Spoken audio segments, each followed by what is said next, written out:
one thing I'd use the CWC for is for the students. Not every student can like bring their computer to class, every class. So I like the CWC because it allows students to have access to computers, obviously.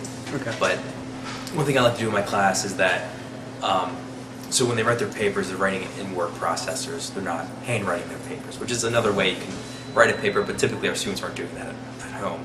So one thing I like about the CWC is that we have online blogs that each student has, and so they have access to that while they're in class. So when in the beginning of the class, I can tell them, bring up your blogs and we'll type something, because I feel like sometimes the handwritten stuff is really, it doesn't stick with them. They don't use it, for other stuff. It may disappear somewhere. So one thing I like about the CWC is that students have the access to the computers. So one thing we did last semester was, so we have Google Docs. We have we can have one document where students, all students can have access to this single document. So it's a great place to kind of have this collective type of writing.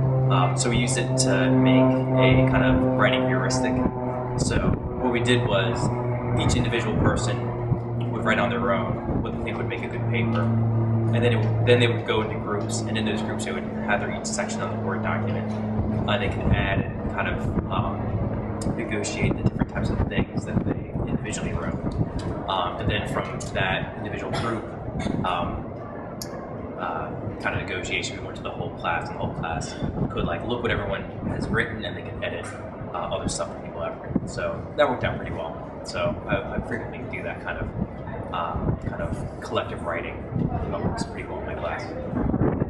Another assignment that I plan on doing in this semester is kind of so the emphasis of my class are everyday writing. So graffiti, we talk about graffiti, we're going to talk about graffiti. And so what I'm going to have them do is go on kind of a scavenger hunt. So we're going to give them certain things, go find a piece of graffiti that does this, or a piece of graffiti that does this. They go on kind of a scavenger hunt. And they post it to their blogs, and so the goal of that would be to kind of look at kind of the conventions and see if they can find these different types of graffiti that are out there. You're in Tallahassee, the capital city of Florida and the sun.